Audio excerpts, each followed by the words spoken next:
Olá, minha gente! Hoje nós estamos começando o nosso estudo minucioso sobre escatologia. Escatologia nos fala sobre os assuntos referentes aos sinais, os acontecimentos finais da igreja na face da terra. E é muito bom a gente falar sobre isso. E antes de qualquer coisa, é importante dizer que existem diversas interpretações, né? E essas interpretações algumas vezes vão confrontar, vai bater de frente uma com a outra. É claro que eu vou falar sobre aquilo que eu creio. Aí você fala, pastor, mas o filme tal fala assim, o livro tal fala assim. Bom, você vai dizer que as pessoas, elas pregam, elas escrevem, elas promovem filmes baseados naquilo que eles creem. Eu só vou pregar aquilo que eu tenho na minha cabeça, aquilo que eu creio. A gente vai juntando as informações, a nossa experiência de vida, o que nós aprendemos e montamos um sistema de crença daquilo que nós cremos. Funciona assim. E o mais interessante é que com o passar dos anos, esse sistema de crença algumas vezes muda. Está errado? Não, não está. Tem coisas que eu pregava 20 anos atrás que eu não prego mais hoje. Aliás, escatologia mesmo, se você pegar, nem sei se tem vídeo meu, alguns estudos que eu fiz, me levaram a crer, com muitas provas irrefutáveis, que na minha opinião, essa é a escatologia verdadeira. Uma escatologia vitoriosa, uma escatologia que leva a igreja a sempre triunfar, uma escatologia baseada que nesse mundo, Jesus após ser morto, ele ser ressuscitado, ele ter entrado no seu reino, ele ter conquistado o que precisa ser conquistado. Então Jesus é o Senhor, o diabo não é o Senhor mais. Graças a Deus por isso. Essa é uma escatologia vitoriosa, tá? Antes de mais nada, quer dizer que é uma escatologia vitoriosa. Ultimamente, principalmente no século XX, lembrando, nós estamos no século XXI. O século XX, até o século XX, século XIX, aí se a gente voltar lá na época de Spurgeon, John Wesley, dos grandes avivalistas que aconteceram no passado, Edward, né? Jonathan Edward, aqueles homens, vocês vão ver que a escatologia dela é diferente do que se prega hoje. Eles tinham uma escatologia vitoriosa, que o Senhor vai triunfar, que a igreja vai ser triunfante. O que aconteceu? No século XX, lembrando, né, todo o ano de 1900, esse século, muitas coisas ruins aconteceram no mundo. Primeira Guerra Mundial, quebra da Bolsa de Valores, pandemias que mataram, corpos eram colocados nas ruas da Europa, Segunda Guerra Mundial, guerra no Vietnã e muitas catástrofes, né? Quebra da Bolsa, não sei se eu falei já, muitas catástrofes aconteceram e isso trouxe muito desânimo no coração dos homens. E nesse período do século XX para cá, a escatologia mudou. Aí começamos a olhar a igreja mais derrotada, o anticristo que é o forte, a grande tribulação que vai existir, que o anticristo vai dominar. E aí muita gente, inclusive já conversei com pastores, com pessoas que creem no evangelho, creem no poder do Senhor. Deixa eu arrumar minha câmera melhor aqui.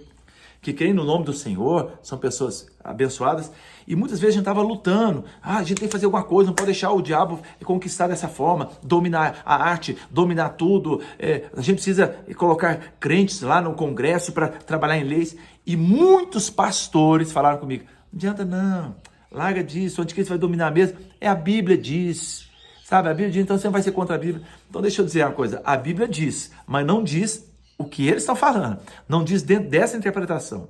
E esse é o objetivo desse meu estudo de escatologia baseado em Mateus 24.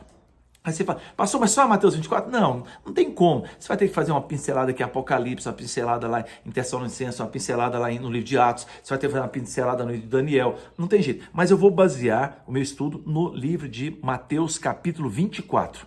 Mateus 24, com certeza a gente pode dizer que é um mini Apocalipse. Ele resume tudo. Fala de dores, fala de perseguição, de uma grande tribulação, de sofrimento, perseguição da igreja, morte de santos, terremotos, maremotos, governos mundiais, a entrada do reino do Senhor. Fala todas essas coisas. Resume tudo. Mateus 24 é um resumo de tudo, né?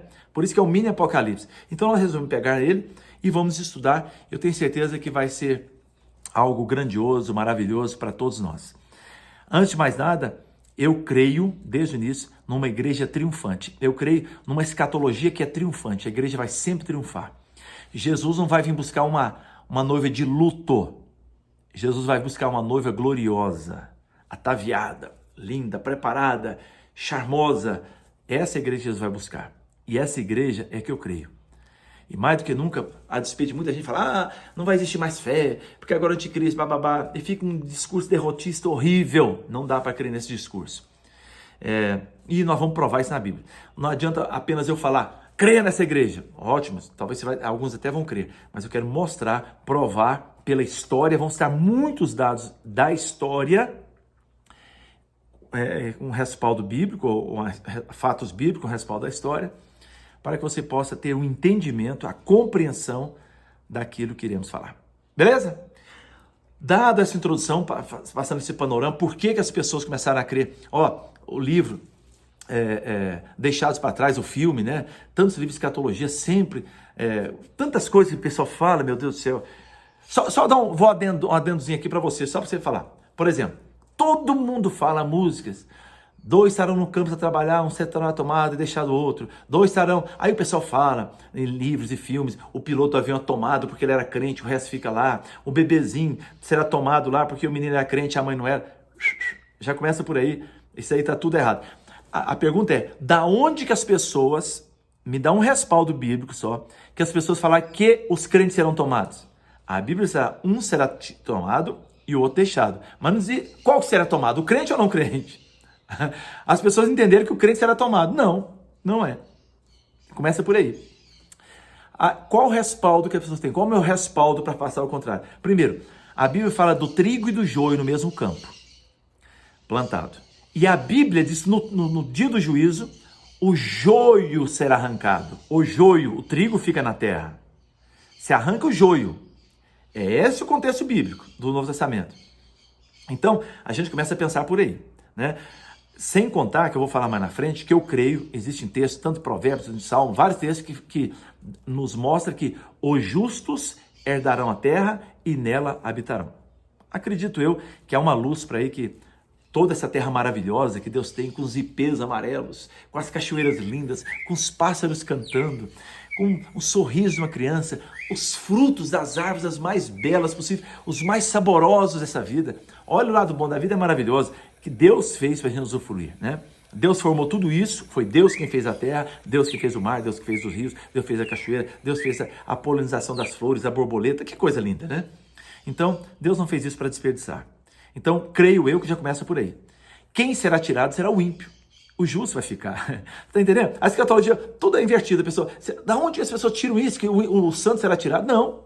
Na minha concepção, a visão nós vamos falar sobre ela aqui. Quem será tirado é o ímpio. A terra é nossa.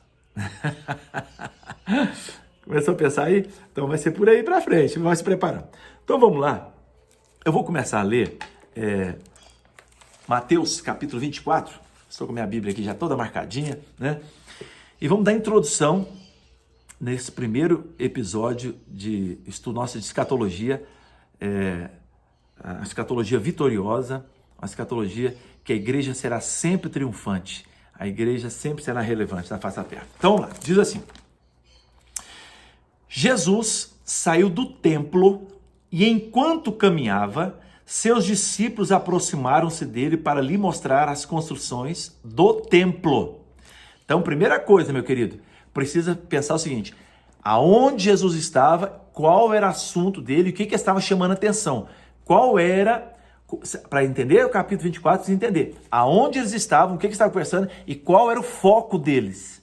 Então, Jesus estava saindo do templo e os discípulos chamaram a atenção. Quando você vê lá em Lucas também, Marcos, capítulo 13, Lucas 21, vai falar que eles mostram o templo a Jesus, mesma forma, esse mesmo texto está lá. E diz assim: aproximaram dele para mostrar a construção do templo. Então, qual era o foco? Mostrar o templo.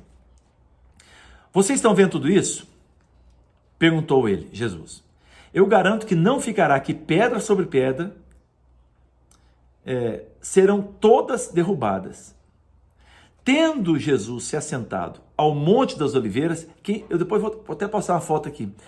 Quem já foi a Israel com a gente, nos Montes das Oliveiras, você olha para o templo. Você está fora da cidade de Monte das Oliveiras e olhando para o templo. Então veja bem, olha onde Jesus estava olhando, onde estava sentado, qual era o assunto e o que eles estavam vendo.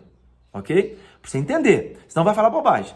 Fica o texto, o pretexto, falando coisas absurdas, desconectadas. Então, vamos ver qual era o assunto, aonde eles estavam e o que estavam olhando. Templo. Versículo 3. Tendo Jesus se assentado no Monte dos Oliveiras, os discípulos dirigiram-se a ele em particular e disseram: diz-nos, quando acontecerão essas coisas? Qual era o assunto, gente, que ele está falando? Do templo, da destruição do templo. Aí o pessoal começa a falar aqui, que vai falar de muita coisa ruim, pensando que é do mundo. Não, está falando do templo. Olha o assunto. Diz-nos, quando acontecerão essas coisas, qual o sinal da tua vinda e do fim dos tempos? Então veja bem, existem 3 perguntas aqui no versículo 3. E vou tentar responder as 3 perguntas separadamente. Tendo Jesus se sentado no Monte das Oliveiras, os discípulos dirigiram a ele em particular e disseram, 2 pontos. Pergunta 1. Diz-nos quando acontecerão essas coisas. Ponto. Primeira pergunta. Jesus vai responder essa pergunta do versículo 4 até o versículo 28. Segunda pergunta. Qual será o sinal da tua vinda? Segunda pergunta. Ele vai responder do versículo 29 ao 35, a segunda pergunta. A terceira pergunta. Tua vinda e do fim dos tempos. Então, veja bem, Jesus faz 3, os discípulos fazem 3 perguntas e Jesus vai responder as 3 perguntas e muita gente faz uma confusão danada como se fosse uma só pergunta que ele estava respondendo ao final dos tempos. Lembre-se, para vocês entenderem, qual era o assunto? Destruição do templo. Aonde eles estavam? No Monte das Oliveiras. Estavam olhando para quem? Para o templo, para o monte. E aí Jesus começa a responder essas perguntas tão impressionantes e a gente começa a aprender algumas coisas tão maravilhosas. Muito bem, esse é a introdução, é o protótipo do nosso estudo. Espero que vocês gostem bastante e vai ser muito bom, muito proveitoso. É maravilhoso quando a gente aprende. Eu creio que você vai entender coisas maravilhosas e o seu futuro será brilhante, a sua vida será para cima, nada de pessimismo. Sabe aquela história, amanhã, pastor, meu filho vou deixar para a tribulação, e esse negócio das grávidas não pode. Tudo, queridos, fica tranquilo, tudo isso já passou. A igreja será triunfante e eu vou provar para vocês nos próximos episódios. Que Deus abençoe e fique ligado aí, leia Mateus 24, anote, que você vai ter muitas coisas que a sua mente vai abrir para uma nova visão de um tempo de glória, um tempo de crescimento, um tempo de avanço da igreja. Nós seremos sempre triunfantes. Que Deus abençoe e até o próximo episódio.